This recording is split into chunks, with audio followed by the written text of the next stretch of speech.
les soirs, précisément à 7 heures, Radio Galaxy vous offre une synthèse complète de l'actualité sportive d'ici et d'ailleurs. Sport dernière. Sport dernière, les derniers résultats, commentaires, une mise à jour des calendriers et programmes du lendemain. Sport dernière pour être bien informé sur les événements sportifs du jour. Sport dernière, chaque soir à 7 heures. Bonsoir. C'est encore avec un immense plaisir que je vous retrouve tous, amis auditeurs de Galaxy, mais également des autres stations à travers le monde qui relaient depuis des années nos émissions. Nous abordons donc la troisième présentation de cette semaine, mercredi. Nous entrons en plein à partir de demain soir dans les rencontres programmées dans le cadre de la trêve FIFA. Les matchs commenceront et puis il y a un spectacle qui passionne le monde entier qui est attendu. La France et le Brésil, comme je vous le disais, depuis des années, depuis la Coupe du Monde 1938 avec le fameux Brésilien Léonidas.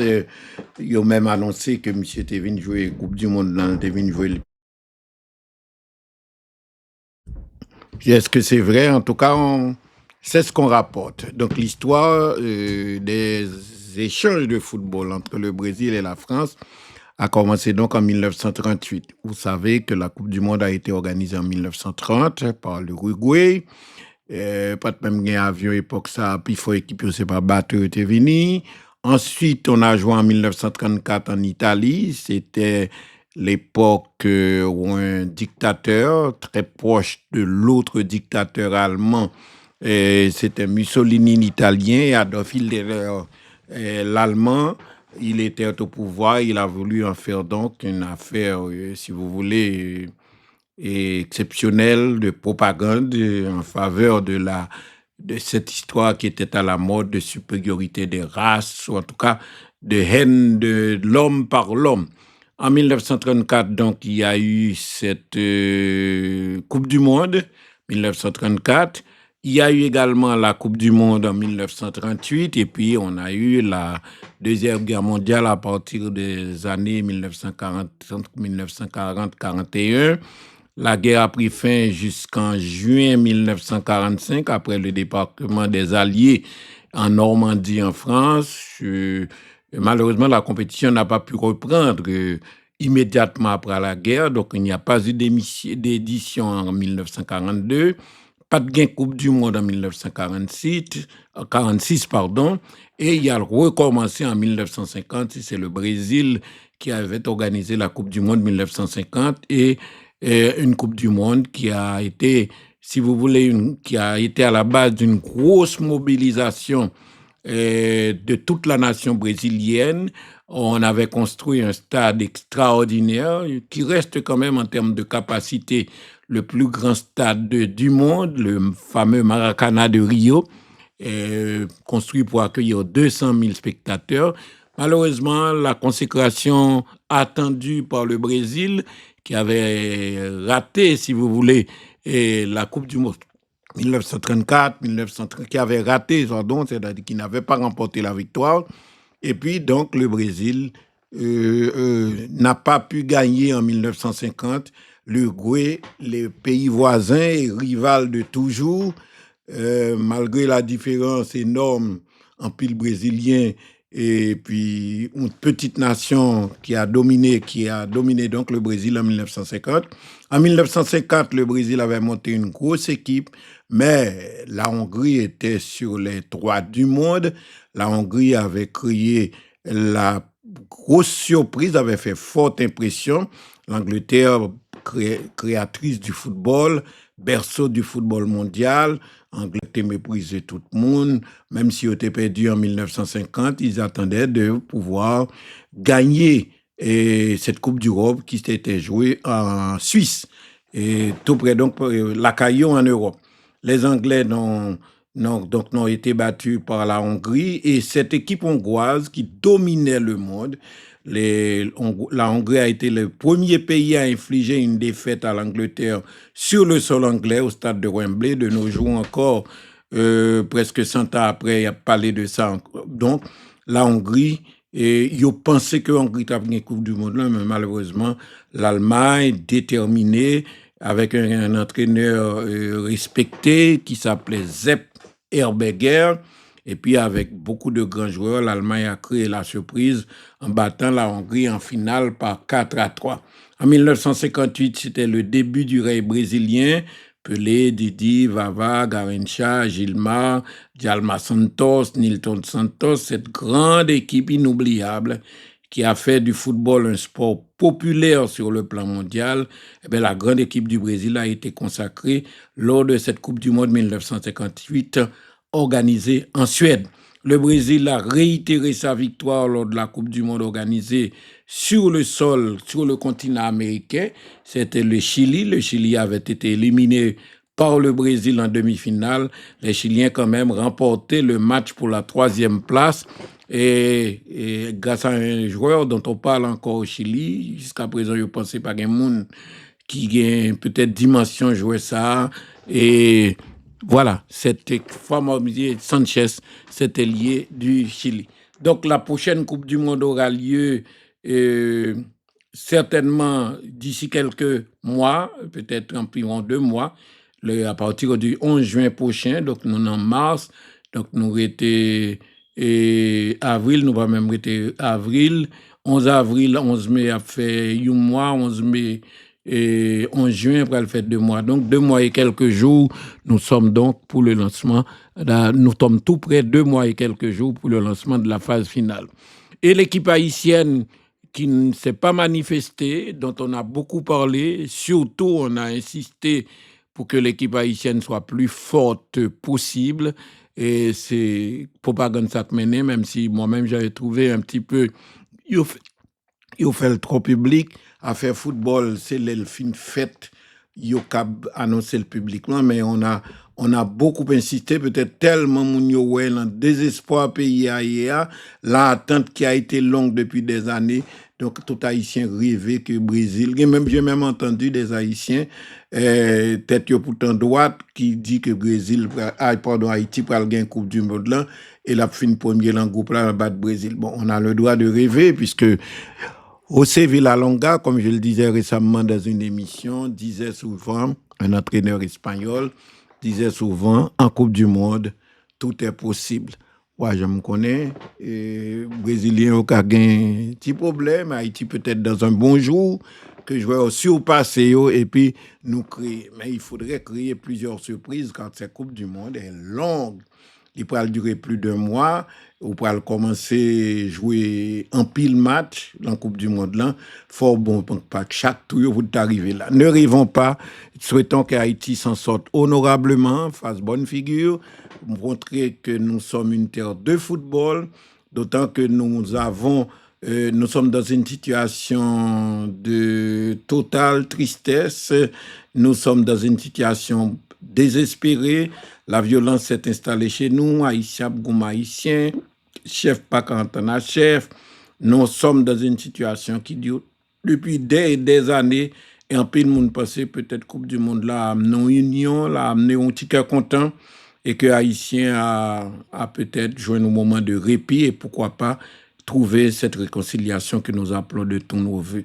Suspendre piller pays, suspendre craser pays, suspendre yon gouma à l'autre, suspendre tout le monde gouma pour le chef en même temps, car tout le monde pas qu'à chef, suspendre pour nous, ça bon, mais pour le bon, faut le craser l'autre là, suspendre by coup de langue, suspendre inventer, aimer nous les uns les autres. Je disais hier soir en terminant cette émission que on a si peu le temps dans la vie pour nous aimer, on ne devrait jamais se haïr, on ne devrait jamais se battre, on ne devrait jamais se quereller. Car depuis, et c'est peut-être ça, nous en appelons de tous nos voeux, et nous souhaitons qu'Haïti fasse une bonne Coupe du Monde, que ça motive beaucoup de jeunes à se lancer dans le sport et encadrés, si vous voulez, par les dirigeants de sport, mais les dirigeants du pays en général. Le sport, c'est ce qui unit la nation. Je rêvais toujours d'un pays uni autour du ballon. Et c'est ce qu'on pense.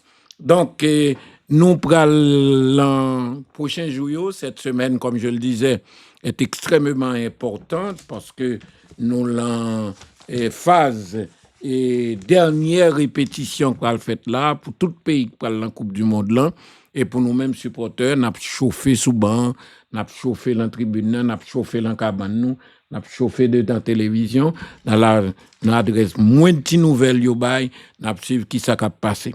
Alors, l'équipe nationale doit jouer 2 matchs de préparation dans cette trêve de la FIFA. Le premier aura lieu samedi, son match contre la Tunisie et un match contre l'Islande. La Tunisie est engagée dans la Coupe du Monde, elle prend donc cette affaire, ce mondial très au sérieux, et c'est un pays qui est habitué à participer à la Coupe du Monde et qui même peut-être pas qu'au jamais passé premier tour, comme pays africain, mais qui a un avantage, c'est qu'au moins le grand avantage sur nous, le jouer en pile Coupe du Monde déjà, et surtout, la Tunisie, avait remporté une victoire depuis 1978. Ça date de longtemps. C'est une nation de football. C'est avec le Maroc, si vous voulez dire, la principale nation avec l'Algérie, mais qui fait moins de résultats. Mais c'est la principale nation du football dans la zone arabe, dans la zone du Maghreb. Et puis, donc, la Tunisie, on va voir ce qu'on va faire face à cette équipe qui, elle aussi, se prépare pour la Coupe du Monde de la FIFA 2006. On les appelle, si nous appelons nous les Grenadiers et les Tunisiens, où sont comment nos Grenadiers a sorti. Et il y a quelques années, peu après le contrat signé entre Digicel et la fédération avait voulu avoir un nom, un cri de guerre, un cri de rassemblement pour la sélection nationale, avait demandé à la compagnie Digicel, qui était à l'époque le sponsor de la fédération. La Digicel, rappelons-le, est arrivée en Haïti grâce à des démarches entreprises par la fédération, par le football haïtien. Je peux vous faire ce rappel. Dans l'année 2005, j'ai été comme commissaire à un match de Barbade, un match de Coupe de la Caraïbe, et j'ai trouvé que le décor était extraordinairement beau et animé. Il y avait de la musique, il y avait des banderoles, il y avait vraiment... la Digicel venait de patronner, de signer un contrat avec la Fédération de Barbade, et justement à l'occasion de ce match de Coupe de la Caraïbe, la Digicel mettait des décors en place, comme elle l'a fait à un moment donné lorsqu'elle sponsorisait la Fédération pendant plusieurs années. Donc, les moyens là, tellement belles, me dit, monsieur, regardez, petit Barbade, mes amis, pas rien en boule, nous populaires, nous passé. J'ai approché une personne qui m'a présenté une dame qui travaillait pour la Digicel. Je lui ai dit, mais pour qui ça ne va venir faire ça à Haïti? Haïti, c'est pays qui a plus de monde dans les Caraïbes là, qui ça ne va fait? Et puis il dit, moi aussi, on nous invite en Haïti, et nous avons fait des démarches longtemps pour nous joindre licence fonctionnant en Haïti. Malheureusement, on n'a jamais trouvé, nous pas jamais qu'à joindre une licence là, ça fait nous pas en Haïti. Mais si nous pouvons trouver une licence, on peut soutenir le football comme nous le faisons ici à Barbade, à l'époque d'Ichel Jamaïque, il était dans quelques autres pays dans la zone, y compris même jusqu'à Trinidad. On dit, ou si ça, il dit, oui, si nous joignons une licence pour nous fonctionner en Haïti, on a déposé une demande depuis plusieurs années, mais on me dit, bon, ok. Arrivé en Haïti, nous avons organisé une réunion avec tout club bio, tout club à travers le pays, et dans la réunion, nous proposons ça. Comme je connaissais le premier ministre de l'époque, il était un monde qui était aimé football, qui avait, au songez, monsieur Tézélité, aidé fédération à recevoir la Célessao lorsque il a vu le match pour la paix. En tout cas, il a dit, il n'y a pas de problème, venez avec les clubs, tous les clubs, et pour un jour matin, nous montons la primature était sur route Boudon, tout club, nous avons 2 autobus même qui portaient tous dirigeants. Et puis arrivé, nous avons fait l'exposé. Yuri Latortue était présent, puisque M. Latortue était son oncle. Il soutenait dans le projet, il aidait nous à faire présentation. Et puis finalement, monsieur dit nous, pas un problème, l'a fait licencier dès demain, et travaux publics, parlé avec le ministère de l'Intérieur. Ces deux ministères ont donné la licence qu'il fallait à Digicel. Et avant même de s'installer en Haïti, de commencer ses opérations en Haïti, Digicel avait approché la fédération. Il était commencé à faire des matchs. Nous songez, le premier démarche qu'il fait avec nous, Haïti était pour la jouer Jamaïque. Et puis, Digicel fin avion, banderole déployée dans les Jamaïque. Et puis par la suite, Digicel nous a accompagnés partout, dans des bons comme dans mauvais jours. Il y avait une certaine, puisqu'il y avait un patronage notamment du championnat national, mais également des équipes nationales, noté pour un petit souffle. Malheureusement, quelques années plus tard, après quand même un bon ménage pendant un certain temps, et le contrat n'avait pu continuer à partir de 2013 ou 2014, pas songer. Mais la Coupe Digicel était un moment important. Le championnat national Digicel, à un moment à partir de 2010-2011, Digicel signait et étendait son contrat pour le championnat. La Ligue féminine devenait la Ligue Digicel. Nous avons commencé, nous avons avancé et c'était bien comme ça. Donc ça veut dire que c'était un moment très, très, très important pour le football haïtien et c'est à partir de ce moment qu'on a alors commencé avec notre programme d'excellence, créer quand nous, prendre sélection et faire appel à des expatriés qui veulent jouer pour Haïti et qui ont la qualité nécessaire. En tout cas, de toute façon, on aura un match donc avec la Tunisie, mais peu de gens connaissent la Tunisie, sauf peut-être à l'occasion des Coupes du Monde, ou un peu ceux qui suivent ce qui se passe dans la CAN, dans la Coupe d'Afrique des Nations. Eh bien, la Tunisie sera l'adversaire d'Haïti samedi pour son premier match amical. L'équipe de Tunisie, comme nous-mêmes, prépare elle aussi sa Coupe du Monde 2026. Les Aigles Carthage, les Aigles de Carthage, c'est nom de cri de ralliement, c'est comme ça qu'il y aurait l'équipe tunisienne. Ils disputeront donc une série de rencontres amicales en vue de la Coupe du Monde qui se tient, comme vous le savez, aux États-Unis, au Canada et au Mexique, donc dans l'Amérique du Nord. Ce mardi 14 juin, la Tunisie, entre-temps, en mois de juin, la Tunisie rentrera dans la Coupe du Monde de football. Le lendemain de l'entrée d'Haïti, la Tunisie lancera son parcours dans la phase finale de la Coupe du Monde au stade de Monterrey, donc au Mexique. Les Aigles Carthage vont s'employer donc leur temps à se préparer pour ce grand rendez-vous, comme toutes les équipes déjà qualifiées pour la Coupe du Monde. Le sélectionneur, c'est un ancien grand joueur très connu qui a fait le haut niveau en France. Il s'appelle Sabri Lamouchi. Il a été intronisé tout récemment après la qualification pour la Coupe du Monde, après l'élimination de la Tunisie en huitième de finale de la Coupe d'Afrique des Nations, compétition qui s'était jouée en février dernier. La Tunisie, vous vous rappelez, a été éliminée par le Mali, 1-1 après prolongation. Le Mali s'est imposé 3 tirs au but à 2, 3 pénaltys à 2. La Tunisie va donc affiner sa forme et son choix. Il faut surtout retenir que la Tunisie a programmé une série de matchs amicaux. Les Aigles de Carthage, retenez bien son nom. Les listes donc des Aigles du Carthage pour les amicaux de mars 2026. Il y a des joueurs assez connus qui sont quand même des joueurs comme Khalil Ayari qui joue au Paris Saint-Germain. Ce n'est pas un grand nom du Paris Saint-Germain, mais la référence est de taille. L'on vu dans Paris Saint-Germain. Paris Saint-Germain, c'est superstar que le prend. Il y aura Louis Ben Fata qui joue à Karlsruhe en Allemagne. Son belle référence tout, puisque on a vu en Allemagne, c'est mon bail. Il y a également Moshib Chama Egali et Zalouni qui joue au club africain, donc il fait appel à eux. Les gardiens qui seront dans la liste de Tunisie pour le match du samedi 28 mars, nous avons Aymen Dassi, Sabri Benhassen, Chamak du club africain, Noureddin Edine Ferrati de Stade tunisien. Les défenseurs sont Yann Valéry de Young Boys en Suisse, donc un professionnel dans le football suisse.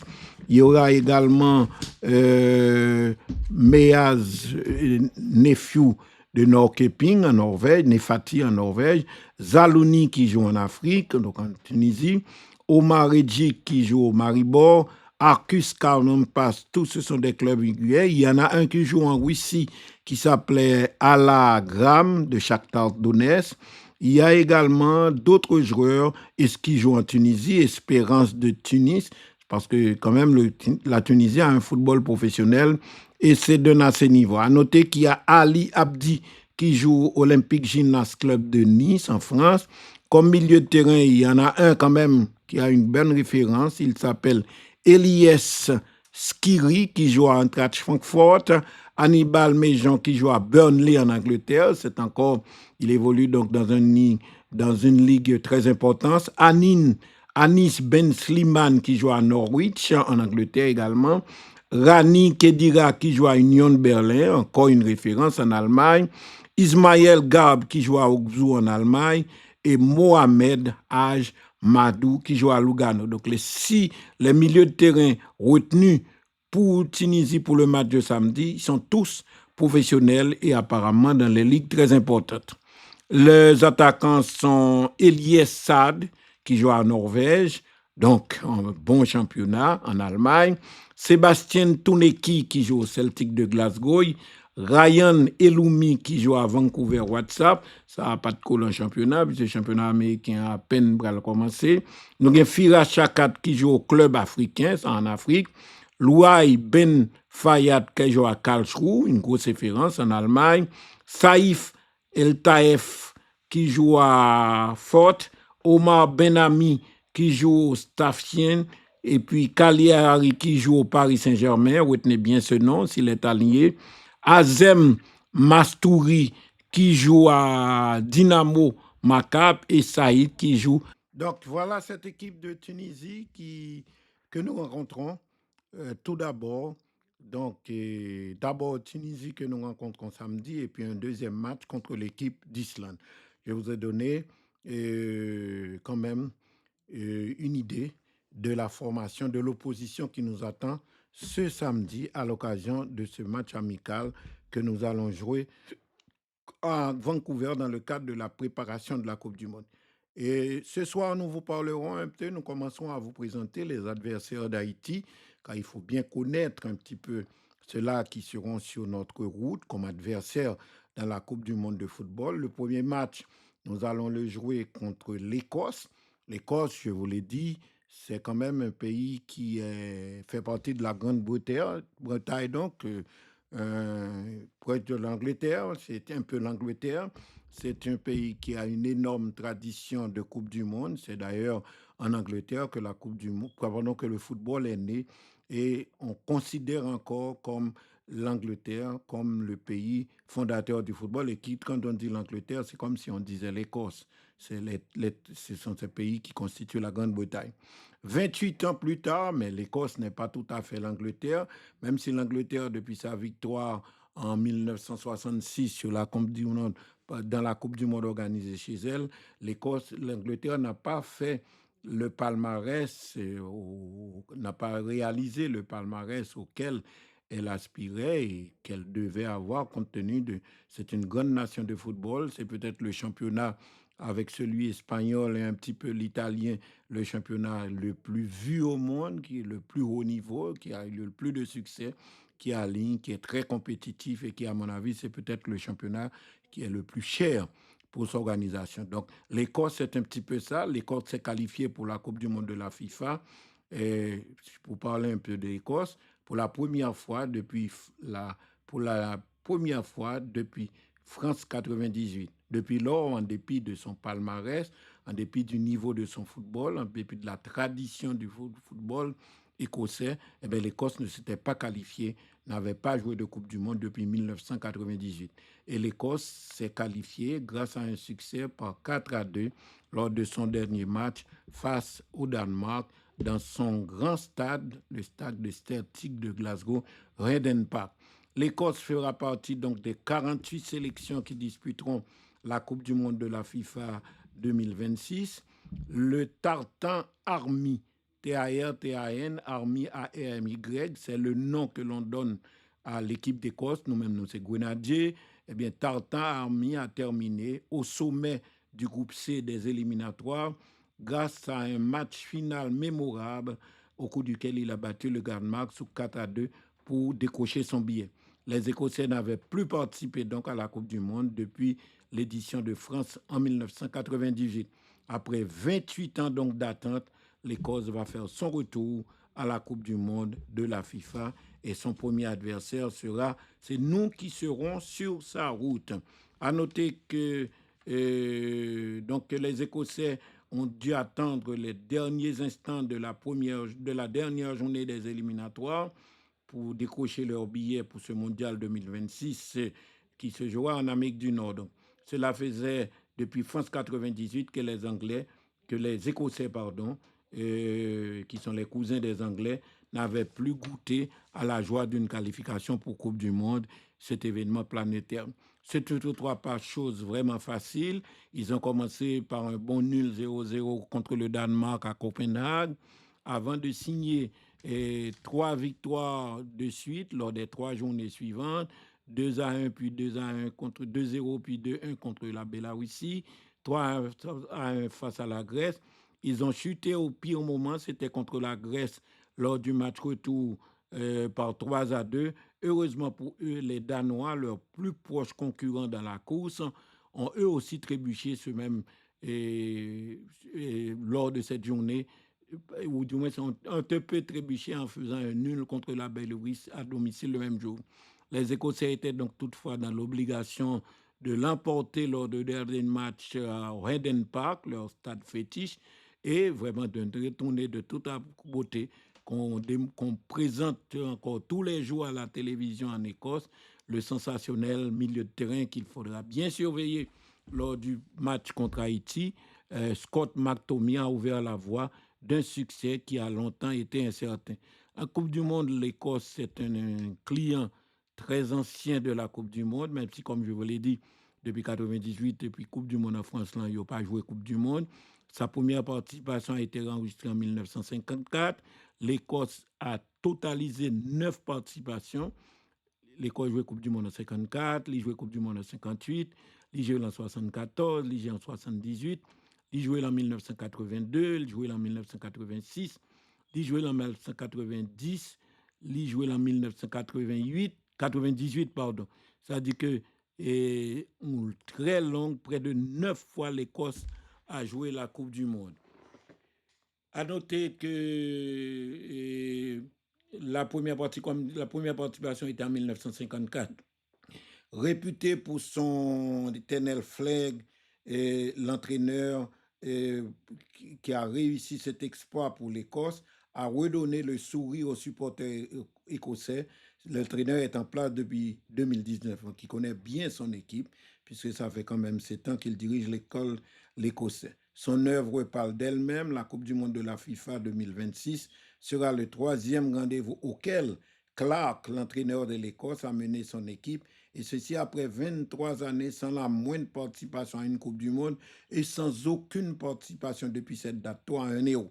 Jamais un entraîneur écossais, entraîneur de l'équipe nationale écossaise, n'avait auparavant autant signé 3 qualifications. Et là, comme prévu, ce technicien de 62 ans, il tire sa révérence et peut-être il pense qu'après la compétition, il s'en ira comme l'un des plus grands, sinon le plus grand, à avoir occupé le poste d'entraîneur d'Écossais. D'ailleurs, le coach Clark a bâti sa réussite sur son style un peu pragmatique, c'est une fidélité sans faille, et à un noyau de joueurs que l'a utilisé depuis l'entrée dans l'équipe écosse là. Donc c'est une équipe, si vous voulez, qui est très soudée.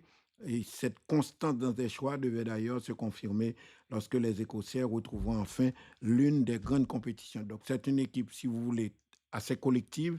Les joueurs qui se connaissent, ce sont des gens qui seront donc très, très motivés et très unis avant de débuter la Coupe du Monde contre nous le 13 juin prochain.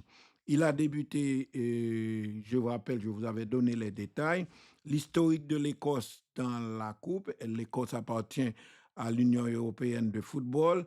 La meilleure performance, les meilleurs résultats de l'Écosse ont été en phase de groupe. L'Écosse ne s'est jamais qualifiée pour le 2e tour. il était joué la phase de groupe là dans toute compétition nous il était participé. Sa dernière participation, nous l'avons déjà dit, est en 1998 et sa première participation a eu lieu en Suisse en 1954. Allons plus donc dans la connaissance de cet adversaire. Et c'est un pays qui a de grands clubs. Vous suivez souvent les émissions et nos journalistes renseignent souvent sur les résultats. Depuis des années d'ailleurs, le Celtic de Glasgow, le Celtic Football Club, avec plus de 120 trophées, il est l'un des clubs les plus titrés au monde et le seul Écossais à avoir remporté la Coupe d'Europe des clubs champions. C'était une équipe extraordinaire avec, vous vous rappelez, le fameux arrière droit Gemil qui avait permis à l'Olympique de Glasgow de battre en finale le Terre de Milan. À l'époque, avec l'AC Milan, les clubs italiens dominaient un petit peu la Coupe d'Europe. Le club le plus titré avec plus de 120 trophées. Donc, on a dit que le Celtic de Glasgow est l'un des clubs qui a remporté le plus de compétitions au monde. Les Glasgow Rangers, club très connu également, c'est le club qui est le plus titré dans le championnat national écossais. Il a une histoire vraiment glorieuse, incluant la Coupe des vainqueurs de coupe. Donc, son pays qui est habitué donc au grand rendez-vous. Depuis 1972, il est vrai, les situations sont difficiles, mais les Glasgow Rangers ont remporté plusieurs finales européennes. Autre club connu en Écosse de premier plan, il y a Aberdeen qui est principal rival dans les années 80 de plusieurs mondes, et c'est lui-même qui était remporté, qui est entraîné par Alex Ferguson, que l'on sait, et avec une victoire en Coupe d'Europe des vainqueurs de coupe en 83. Et puis il y a beaucoup d'autres équipes. Disons déjà, le Celtic de Glasgow, c'est le club qui petit tréa, mais il y a également les Rangers de Glasgow. Il y a Aberdeen qui est en Écosse, qui avait remporté la Coupe d'Europe des vainqueurs de coupe en 1983. Il y a un autre club écossais qui s'appelle Hearts, Midlothian, Hearts et Hibernian Football Club. C'est deux clubs qui sont historiques également et qui ont leur siège dans la capitale de l'Écosse, à Glasgow, dotés de stades de taille et de villes importantes. L'Écosse, c'est un grand pays du football, nous l'avons déjà dit. L'Écosse a un stade qui s'appelle Murrayfield à Édimbourg. C'est le stade le plus grand du pays, même si c'est un stade de rugby, mais des fois, on joue au football là-dedans. Il y a le Celtic de Glasgow, le stade de Celtic Park, qui a une capacité de 60 832 places. Et Celtic, c'est une langue. Et l'Écosse grand pile le stade, il y a Eden Park qui prend 52 000 personnes, il y a Ibrox Stadium à Glasgow qui prend 51 000 personnes. Il y a le Piloterie Stadium à Aberdeen qui va recevoir 20 000 personnes. Il y a Easter Road à Édimbourg, dans la ville d'Édimbourg, qui va recevoir une capacité de 20 421. Il y a Tynecastle de Parc d'Édimbourg qui va recevoir 20 099. Les bons joueurs de l'Écosse, on aura l'opportunité de lier connaissance avec eux, mais on cite dans l'équipe les meilleurs joueurs actuels. Il y a Storm McTominay, il y a également John McGinn, Andrew Robertson, Billy Gilmour et Che Adams qui joue à Torino. Et il y a John McGinn qui joue à Aston Villa, Andrew Robertson qui joue à Liverpool, Scott McTominay qui joue à Napoli, Billy Amour qui joue à Napoli, Che Adams qui joue à Torino. Et il y a également de jeunes talents qui jouent dans la Ligue écossaise, dans le championnat écossais, comme Benjamin Minier, qui est le meilleur buteur du pays. Et il y a Gallium McGregor qui joue à Celtic. Et il y a Lawrence Shangland qui joue à Hearts Midlothian. Donc, le coach ne manque pas de talent. Il y a également un autre jeune, Lewis Ferguson, qui joue à Bologne et qui est un milieu de terrain vraiment très talentueux. Nous avons également Mark Johnson qui joue à Derby County en Angleterre, un latéral très prometteur. Et le tenant du titre actuellement, le vainqueur du championnat écossais lors de la dernière saison, c'est le Celtic de Glasgow. Le nom revient dans toutes les chroniques sportives à travers le monde, particulièrement en Haïti, qui est tenant du titre et qui domine actuellement le championnat écossais. Le football est l'un des sports les plus importants en Écosse, même si on pratique beaucoup le rugby depuis longtemps. Je vous ai déjà donné les noms des principaux clubs. La fédération écossaise est une fédération très ancienne, tout comme l'Angleterre. La fédération de football écossaise, Scottish Football Association, a été fondée en mars 1973. Donc, il y a plus que 100 ans. Elle a la deuxième plus ancienne association de football au monde. Première, bien sûr, c'était Angleterre. Deuxième, Nantes, c'est Écosse. Des voisins pour rien. Il y a ces mêmes pays même. Il y a même reine, la reine et le même roi, pardon, en ce moment, le roi Charles. 7 clubs se sont réunis à Glasgow en 1873 pour former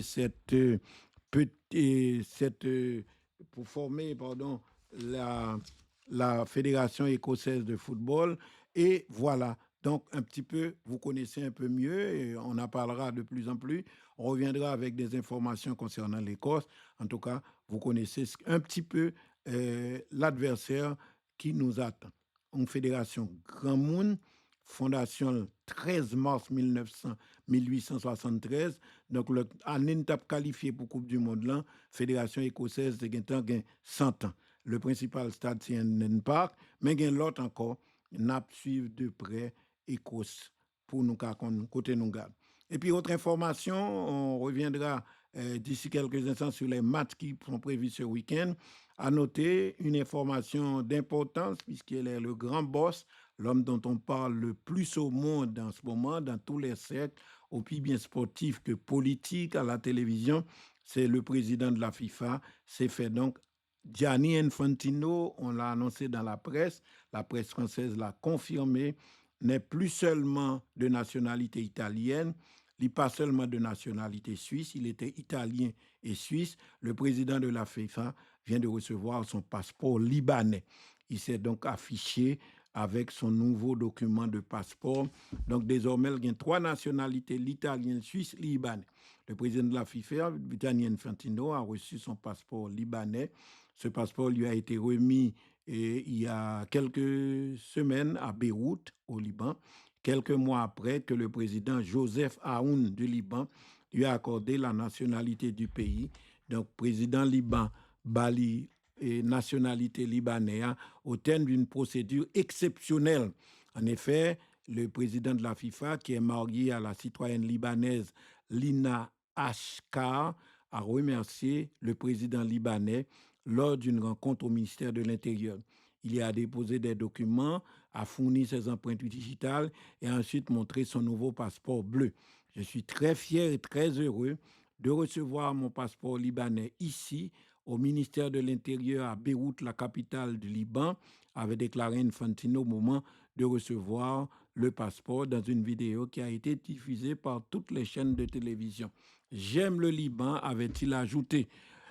Selon la loi, les Libanais ne peuvent pas transmettre leur nationalité à leur mari ou enfant étranger, mais le président Liban, Aoun, a cependant fait une exception pour Gianni Infantino et lui a accordé la nationalité ainsi qu'aux membres de sa famille. Officiellement, cette décision a été prise car il s'agit d'une personnalité politique rendant des services au Liban. Par contre, les Libanais qui épousent des femmes étrangères transmettent automatiquement leur nationalité à leurs enfants, tandis que les épouses peuvent prétendre à la nationalité libanaise après un certain temps. En tout cas, ils ont même annoncé, mais ceci n'a pas été officiellement confirmé, que lors de cette cérémonie ou à l'occasion de cette cérémonie, le président de la FIFA a promis de faire construire un stade au Liban en cadeau et ceci peut donc aider le Liban à développer le football chez lui. L'État peut accélérer l'obtention d'un 3e passeport pour une personnalité étrangère, alors que les Libanaises ne peuvent pas obtenir ce passeport pour leurs enfants ou conjoints, même s'ils ont vécu toute leur vie, déplorait un jeune Libanais interrogé sur cette faveur, cette décision exceptionnelle recevoir, donner. À notre pays, pas de fait, mais Nègla a dominé le monde, la petite de FIFA, son personnage important. N'importe pays que tel temps des nationalités, me songeait même de façon honorifique, tout à fait. En tout cas, nous sommes sur la route une semaine importante. Nous vivons une semaine extrêmement importante. C'est la semaine de la dernière semaine, les derniers matchs, les derniers réglages qui sont effectués par les différents entraîneurs et dirigeant les équipes qui vont participer à la Coupe du monde de football. Par exemple, le match qui est très attendu, c'est le match de demain soir, les Français qui jouent contre les Brésiliens. Un match, comme je le disais hier soir, France-Brésil est toujours une affiche très prisée depuis 1938, lorsque la France, le Brésil avait participé à la Coupe du monde qui était organisée par la France. Ensuite, il y a eu en Suède la Coupe du monde de football, le premier trophée remporté, la première édition remportée par le Brésil en 1958. Et en demi-finale, la France, qui avait une équipe composée uniquement de joueurs du stade de Reims, Reims qui à l'époque était un grand d'Europe, qui avait joué d'ailleurs la finale de la Coupe d'Europe des clubs champions contre le Real Madrid. Reims avec Copa, Juste Fontaine, de grands noms du football français. Et s'était fait éliminer, avait perdu en finale contre le Real Madrid. Mais cela vous dit quand même l'ampleur, le niveau qu'a eu cette équipe de Reims qui avait visité en Haïti en 1975, on se rappelle, lorsque on inaugurait la brasserie nationale, l'ancien Pepsi Cola en Haïti. Le stade de Reims avait visité Haïti, tout comme d'autres équipes françaises dans le temps ont visité Haïti en 1963. Je me rappelle, Haïti, l'équipe nationale avait joué contre l'équipe de Monaco, l'équipe de la principauté de Monaco, qui était championne de France et qui était venue jouer un match en Haïti. À cette époque, l'Haïti recevait de grands clubs. En 1963, c'était le Stade de Reims. En 1965, deux grands clubs anglais avaient joué à Port-au-Prince. Il s'agit de l'équipe de Chelsea, que vous connaissez, et l'équipe de Wolverhampton. Deux clubs avaient visité en même temps Haïti. Et puis, vous connaissez les grands clubs qui ont visité Haïti, le Santos du Brésil, le New York Cosmos, les grands clubs, le Colo-Colo, Millonarios de Colombie. Il y a eu également Peñarol de Montevideo. En tout cas, la France jouera donc à Boston demain soir. Et c'est un match probablement que nos amis du Canada, Dadi Jean-Charles, Milo Géosifis, d'autres amis qui vont peut-être suivre ce match de très près et donner quelques informations ou, s'il le faut, faire toute la route, permettre aux auditeurs de Galaxy, permettre aux Haïtiens de suivre ce match entre le Brésil et la France. Le Brésil nous intéresse puisque c'est un des adversaires de l'équipe haïtienne. Mais comment se présente ce match? L'équipe nationale française, la sélection tricolore, les Bleus, sont arrivés au Boston hier après-midi et ont découvert d'ailleurs, ils sont logés au même hôtel où ils seront logés lors de la Coupe du monde de football. Donc, ils découvrent leur camp de base à l'occasion de la Coupe du monde. Un peu hier, après 4h30, donc de l'après-midi à Boston, l'équipe de France, qui sera au Brésil, sera opposée au Brésil ce jeudi, a rejoint donc Boston et son hôtel. L'hôtel, l'équipe de France est logée à Four Seasons. Et on a dit qu'on a vu, malgré le froid qui persiste encore à Boston cette fin de mois de mars, il y a un pile fanatique qui était là, Capralton, équipe de France là, devant Hôtel Four Seasons, qui sera son camp de base dans la Coupe du monde. Français déjà, donc on a découvert côté au Brésil. Rien n'est laissé au hasard. De l'autre côté de la rue d'ailleurs, en face de l'hôtel, il y a un grand parc sous le soleil, à l'ombre. L'hôtel Four Seasons, les Bleus ont découvert leur camp de base de la Coupe du monde peu après leur arrivée. Après un long vol dans l'avion de la compagnie, nouveau partenaire de la Fédération française, un appareil de 76 places business seulement, qui continuera de transporter les Bleus pendant la Coupe du monde. La France déjà signé un contrat avec une compagnie d'avion, Cap Potéo, à travers les États-Unis durant la Coupe du monde. La France qui espère arriver jusqu'en finale et pourquoi pas remporter le trophée. Donc c'est l'hôtel Four Seasons à Boston. Les amis Boston capitaine de nous là, eh bien, ils sont capables de regarder, pourquoi pas, à loin de près. C'est joueur important au niveau mondial qui constitue l'équipe de France, à peu près cette même équipe qu'ils découvriront, qu'ils verront pendant la Coupe du monde. De l'autre côté de la rue, en face de l'hôtel, il y a un grand parc qui était sur le soleil. Et puis à l'ombre, tout près, l'hôtel Four Seasons. Les Bleus ont donc découvert leur camp de base. Aurélien Tchouaméni avoue en descendant de l'autobus, on n'a pas trop dormi pendant le vol. C'était un long voyage, mais ça fait toujours plaisir d'être aux États-Unis.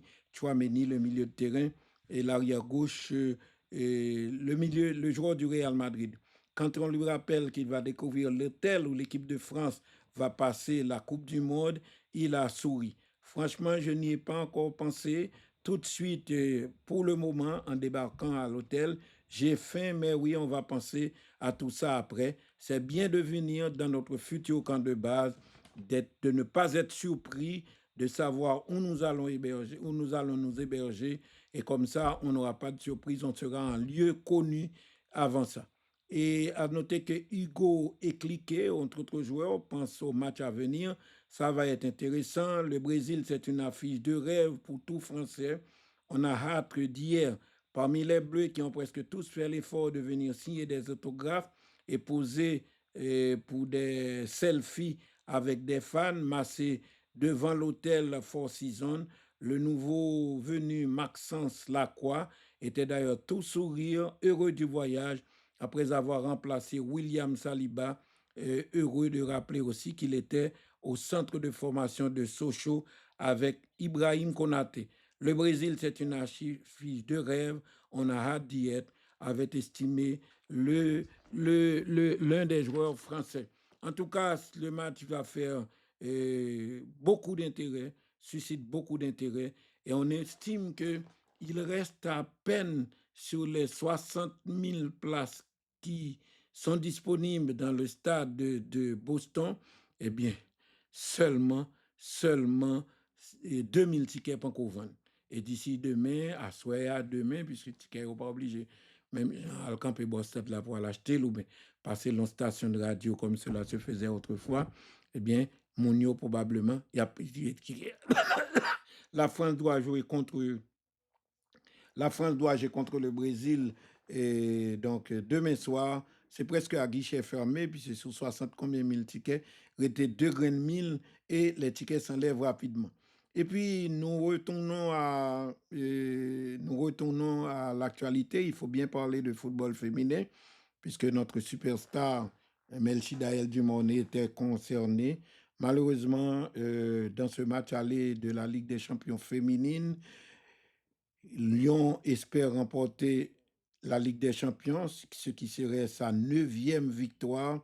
Eh bien, dommage, il y a un faux pas en Ligue des champions hier.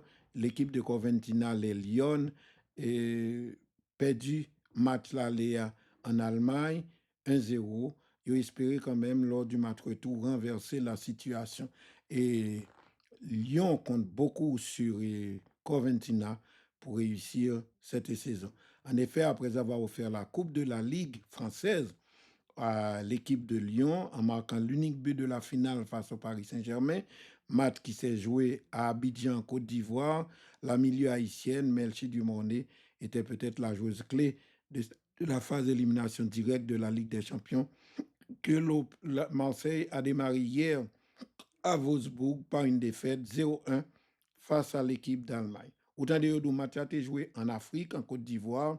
Il y a beaucoup de pays comme le Maroc, beaucoup d'Africains qui font ça, puis assurer fanatiques, puis assurer surtout des touristes pour mettre l'emphase et plus de visibilité à pays, plus de touristes qu'à venir, plus hommes d'affaires qu'à investir les pays africains, tout comme ça va se faire peut-être au niveau masculin, ils ont commencé à recevoir des matchs internationaux.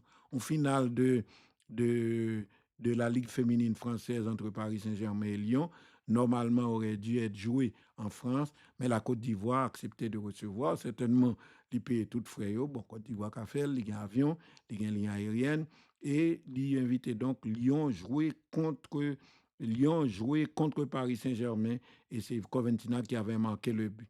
Lorsqu'elle a posé ses valises à Lyon en 2023, après avoir quitté Reims, qui fut son premier club en France, Coventina avait disputé, comme vous le savez, la Coupe du Monde avec Haïti. Eh bien, Melchi, qui aura 23 ans en août prochain, le 18 août, n'imaginait pas devoir passionner aussi longtemps avant de soulever le trophée de la Ligue des champions féminines. Coventina n'a pas encore remporté le tournoi, ça, il espérait remporter. Coventina, comme vous le savez, c'est son surnom, arrivait donc avec de grandes ambitions à Lyon. Je veux gagner la Ligue des champions, avait-elle déclaré il y a 3 ans. Le ballon d'or est dans un coin de ma tête. Il faut franchir les étapes. J'y pense, mais je ne m'affole pas. Je sais à quel niveau je dois me trouver pour atteindre cet objectif et je travaille pour ça. Remarquez, et c'est ça qu'Oventina a déclaré lorsqu'elle est arrivée à Lyon. Remarquez que dans l'équipe de Lyon, Coventina a été déplacée. Lorsqu'elle a posé ses valises à Lyon l'été dernier, eh bien, elle était espérée que l'a capable de remporter plus de trophées. En effet, il était remetté en position d'attaquant. Eh bien, il avait brillé l'année dernière lorsque le tableau attaquant, en marquant 22 buts en 28 matchs la saison passée. Mais si l'OL n'avait pas remporté qu'un seul titre, celui de championne de France, du monde est donc, et maintenant on la place au milieu du terrain, ce qui explique que cette année, cette saison, elle manque moins de buts, puisque son compteur est à peine 3 unités. Et l'entraîneur a estimé que il faut repositionner Coventina au milieu du terrain, d'autant que l'équipe la gagne d'autres buteurs tout. Aux phases offensives comme aux phases défensives, elle est tellement complète qu'il faut lui donner beaucoup plus de responsabilités, défendre, mais également attaquer, ce qui fait qu'on a marqué moins de buts jusqu'à présent cette saison. Espérons peut-être que dans les moments décisifs, comme elle l'avait fait lors de la finale de la Ligue des champions féminines en France, eh bien, il est capable. En tout cas, à l'arrivée du coach de Lyon, le nouveau coach, Jonathan Giraldez à la tête de l'équipe, combiné également au fait que Lyon avait recruté 2 attaquants, Antoinette Katoto et le retour de la Norvégienne Ada Elderberg, ont redonné à Coventina une place en milieu de terrain, là où ses qualités s'expriment le mieux, car elle peut défendre, elle se bat sur toutes les balles, elle est efficace dans la récupération, mais deuxièmement, elle n'est pas aussi souvent aux avant-postes pour le marcher. En tout cas, à la veille de retrouver Wolfsburg pour la 2e fois cette saison, on pensait que Coventina pourrait faire la décision dans ce match, ce qui n'a été pas le cas. Hier mardi après-midi, Lyon a perdu 1-0. On espère qu'au match retour, le chemin des filets va trembler et que Lyon renversera la situation et éliminera, comme elle l'a fait plusieurs fois dans le passé, elle pourra éliminer la formation d'Allemagne. En tout cas, n'a suivre de près. Coventina Lyon espéré pile solide pour le remporter Ligue des Champions. On nous rappelle l'année passée, il était bail 2 goals à Arsenal le 7 octobre dernier. Il était bail 3 goals contre Manchester 3-0. Donc elle fait toujours son boulot. Espérons qu'elle pourra relancer son compteur, marquer d'autres buts, aider Lyon à remporter des titres et continuer à enrichir pour son palmarès, pour le bonheur du football haïtien, pour le bonheur des Haïtiens et pourquoi pas pour sa réussite personnelle. On souhaite qu'elle aille le plus loin possible dans sa carrière. Autre point concernant toujours le litige concernant la Coupe d'Afrique des Nations. Vous le savez que le Maroc, le Sénégal s'était imposé lors des prolongations jouées en février dernier. Sénégal recevoir coupe là, il recevoir médaille là, joueur recevoir diplôme yo, et puis à la surprise générale, la Confédération africaine de football a décidé, estimant que lorsque Marocain a quitté le terrain, c'est en faute. Donc, la Confédération africaine de football a renversé la situation. Certaines personnes, comme on le disait hier soir, ont tendance à incriminer le président de la FIFA, qui est trop proche du président de la Fédération de Maroc. Mais je ne crois pas. C'est peut-être une interprétation à leur façon de la commission d'appel de la Confédération africaine de football. En tout cas, le Sénégal a officiellement fait appel. Donc, la bataille a pris fin sur le terrain. Il y a une autre bataille devant les tribunaux au Maroc. Il y a des supporters marocains qui t'ont fait des ordres dans le match-là. On dirait Sénégal, pardon, qui t'ont fait des supporters sénégalais qui t'ont fait dans le match-là. Il y a puni. En tout cas, les Sénégalais disent la game yo, yo parlement de le roi du Maroc qui a un pouvoir de gracier des gens ayant commis des infractions. En tout cas, le Sénégal va demander à ce que yo lagué de prison 19 supporters qui est encore en prison au Maroc pour qu'il t'accable dans climat d'apaisement. En tout cas, le Sénégal a officiellement fait appel devant le tribunal arbitral du sport après s'être vu retirer son titre de champion d'Afrique par la Confédération africaine au profit du Maroc. Le tribunal arbitral du sport TAS, son nom ça, son nom, parler avec force, parce que c'est TAS qui fait parler avec nous a confirmé par communiqué avoir enregistré donc ce matin la Fédération sénégalaise de football a déposé une plainte a fait appel de la décision de la Confédération africaine de football après que Blanc ait retiré Sénégal champion sur le terrain, recevant médaille, recevant diplôme. Eh bien, la TAS va devoir trancher dans cette affaire.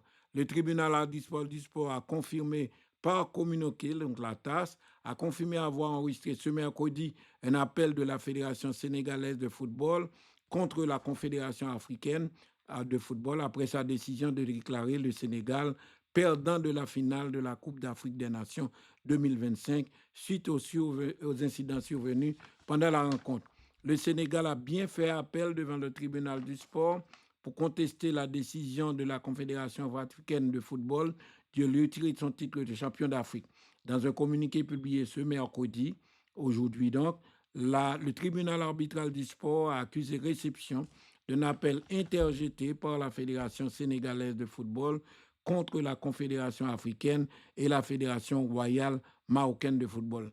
L'appel concerne la décision prise par la CAF le 17 mars 2026 déclarant que l'équipe nationale du Sénégal avait perdu la finale par forfait et attribué la victoire à l'équipe nationale du Maroc sur le score de 3-0. Cet appel a pour but pour que la décision de CAF soit annulée et que la Fédération sénégalaise soit déclarée vainqueur de la Coupe d'Afrique 2025, revenant ainsi après la victoire de ça. En tout cas, Confédération africaine de football est basée sur les articles 82 et 83 du règlement, mais en pile monde dit son acte de folie, si vous ne pas comprendre comment décision ça fait. En tout cas, c'est affaire à suivre, mais la décision ne viendra pas en une semaine. Et les décisions de la TAS, il faut constituer le tribunal, il faut remener propre bagaille par eux. Ça va prendre du temps, peut-être ça peut prendre jusqu'à une année avant qu'il y ait une décision finale du TAS et litige qui opposait donc Sénégal à pas au Maroc dans cette Coupe d'Afrique des Nations. Et puis, pas une note heureuse, mais une note qui rend les supporters du monde entier tristes. Les fans vont devoir payer 15 000 $ de garantie pour obtenir un visa leur permettant de voyager aux États-Unis pour la Coupe du monde de football. Les supporters de certains pays devront déposer jusqu'à 15 000 $ de caution pour obtenir un visa afin de se rendre aux États-Unis pendant la Coupe du monde 2026. En coulisses, la FIFA fait pression pour le gouvernement du président Trump dispense cette caution aux joueurs. Ouais, il n'y a pas fait pour fanatique aux joueurs. L'Algérie, le Cap-Vert, le Sénégal, la Côte d'Ivoire et la Tunisie, ces 5 pays qualifiés pour la Coupe du monde 2026 qui se déroule, comme vous le savez, du 11 juin au 19 juillet au Mexique et au Canada. Ces pays déjà cités font partie d'une liste de 50 nations dont une nouvelle loi abolira un visiteur possédant l'un des passeports de ces pays a déposé une caution de 15 000 $ maximum pour obtenir un visa et pouvoir donc être autorisé à entrer aux États-Unis pour venir assister à des matchs de la Coupe du Monde. Cette somme pourrait être plafonnée à 5 000 $ pour un enfant. Si son petit moun venir la payer 5 000 $ pour un enfant et entre 10 et 15 000 dollars pour un adulte. Faut gagner un pile zéro dans compte en banque. Faut gagner pile zéro dans compte en banque donc pour avoir un visa pour les États-Unis.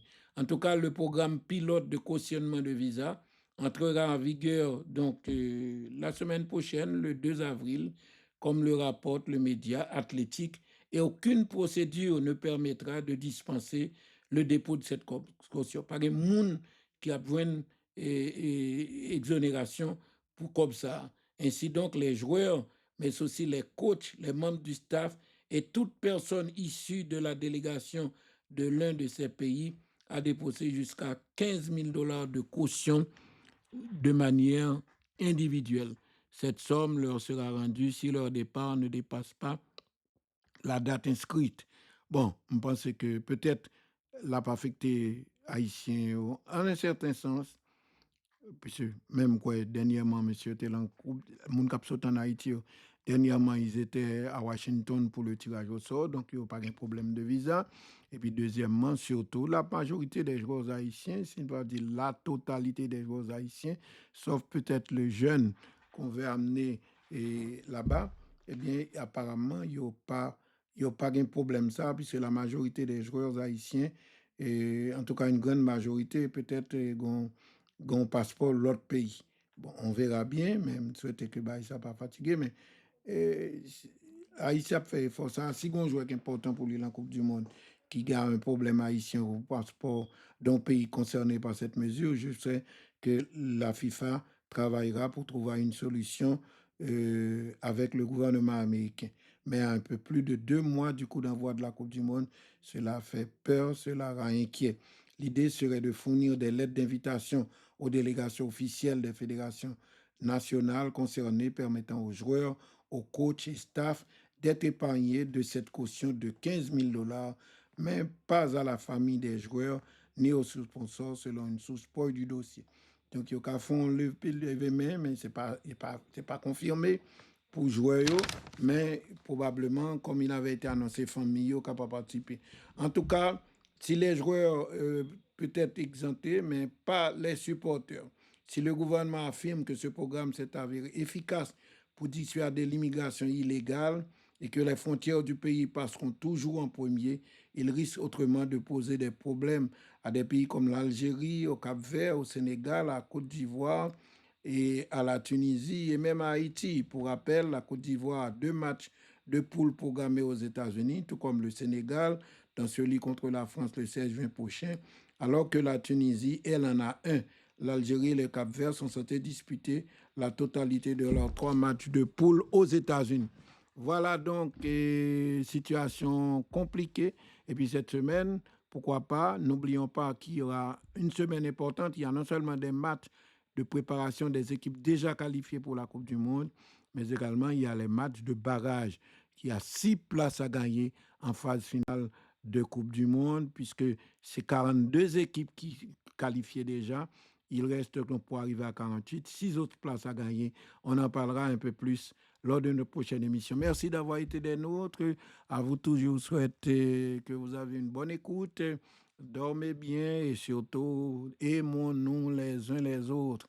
On a si peu de temps de s'aimer, on ne devait jamais se battre, on ne devait jamais se haïr, voire se tuer. On nous mettait tête ensemble pour nous réconcilier nous là, pour nous rendre pays à vivable, pour nous parler un problème 15 000 dollars visa, 80 000 dollars visa, que nous tout cas là, que ça qui cite, la vie n'est pas agréable.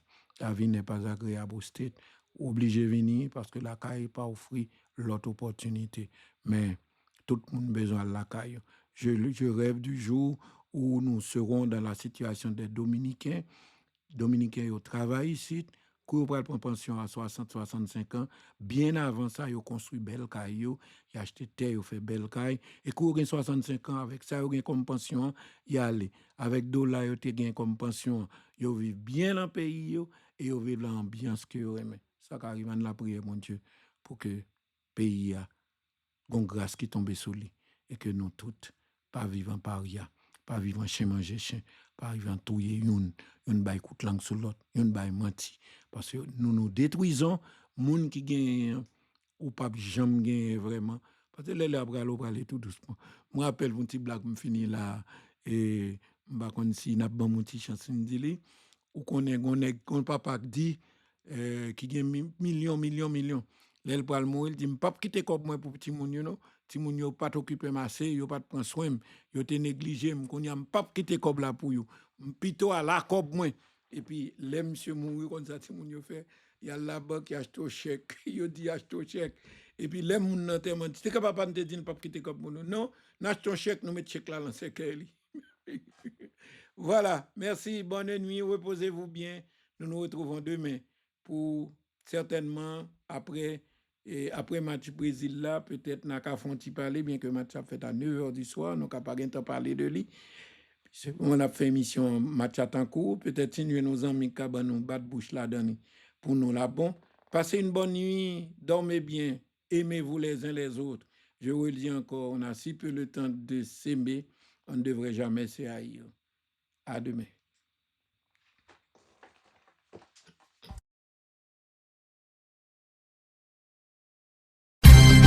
Tous les soirs, précisément à 7h, Radio Galaxy vous offre une synthèse complète de l'actualité sportive d'ici et d'ailleurs. Sport dernière. Sport dernière, les derniers résultats, commentaires, une mise à jour des calendriers et programmes du lendemain. Sport dernière pour être bien informé sur les événements sportifs du jour. Sport dernière, chaque soir à 7h.